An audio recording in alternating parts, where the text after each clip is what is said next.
உறவுகளுக்கு அன்பு வணக்கம். காலையிலே ஒரு பதிவு. இந்த இடத்துல இருந்து அந்த காம்பவுண்ட் சுவர் வர என்னுடைய அப்பா அம்மாவுக்கு சொந்தமான நிலம். அந்த சைடு வீடு இருக்குது.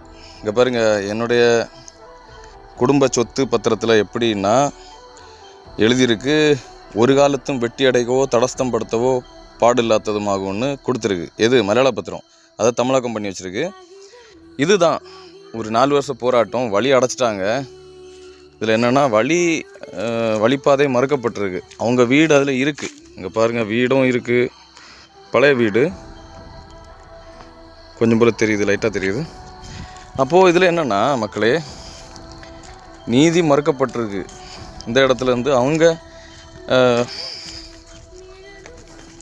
சொத்துலேருந்து தான் வழிப்பாதை இதான். அவங்க இதை அடைச்ச வழிப்பாதை தான். அந்த வாழையை நட்டு வச்சுருக்காங்க வேணும்னே. இதில் தான் இந்த வழிப்பாதையில் நாங்கள் பயணித்தோம் பல வருடங்களாகவே. அது அவங்க சின்ன ஒரு வார்த்தை தகராறில் அவங்க அடைச்சிட்டாங்க. இப்போ அடைச்ச இதில் நீதிமன்றத்தை போய் நாடினோம். இதில் காவல்துறையும் தலையீடு செய்தாங்க போன ஆட்சியில், திமுக ஆட்சியில். சரிங்களா?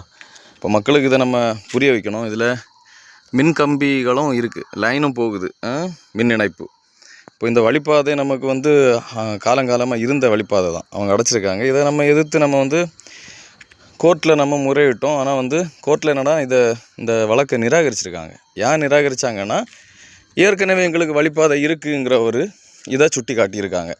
ஆனால் இதில் என்னென்னா, இதில் வழிப்பாதை தான் இருக்குதுன்னு சொன்னால் சொத்து பத்திரத்தில் எதுக்கு மென்ஷன் பண்ண வேண்டிய அவசியம்னு ஒன்று இருக்குது. ஏன் ஒரு காலத்தும் வெட்டி அடைக்கவோ 1ஆம் கட்சி 2ஆம் கட்சின்னு கொடுத்து ஒரு காலத்தும் வெட்டி அடைக்கவோ தடசம் பண்ணக்கூடாதுன்னு இருக்குது. இப்போ அதை எதிர்த்து நமக்கு ஒரு ப்ரூஃப் இருக்குது, ஒரு ஆதாரம் இருக்குது. அதை வச்சு நம்ம போராடணும். ஆனால் நீதி நமக்கு கிடைச்சான்னு கேட்டால் கிடைக்கல. திரும்பவும் இந்த தாவேக ஆட்சியிலேயே நம்ம மனு கொடுத்துருக்கோம். அது மனுவும் நிராகரிக்கப்பட்டதாங்கிறது அதுவும் கேள்விக்குறியாக தான் இருக்குது. அதான் இன்னும் ஒரு நம்பிக்கையில் தான் நம்ம போராடுறோம்.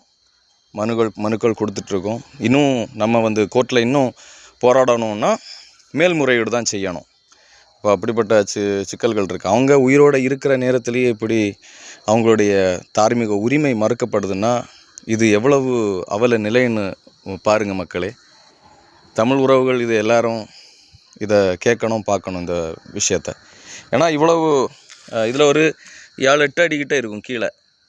அப்போ இதில் நம்ம படிகளெல்லாம் அமைச்சு ரொம்ப சிரமப்பட்டு தான் இந்த வழிப்பாதையை அமைக்க வேண்டிய சூழ்நிலை இருக்குது. இந்த இடத்துக்கு கீழே இன்னும் தாழ்ந்த மண்ணாக தான் இருக்குது. அதுக்கு அடுத்தது கொஞ்சம் போகும்போது இன்னும் ஸ்டெப்பு கீழே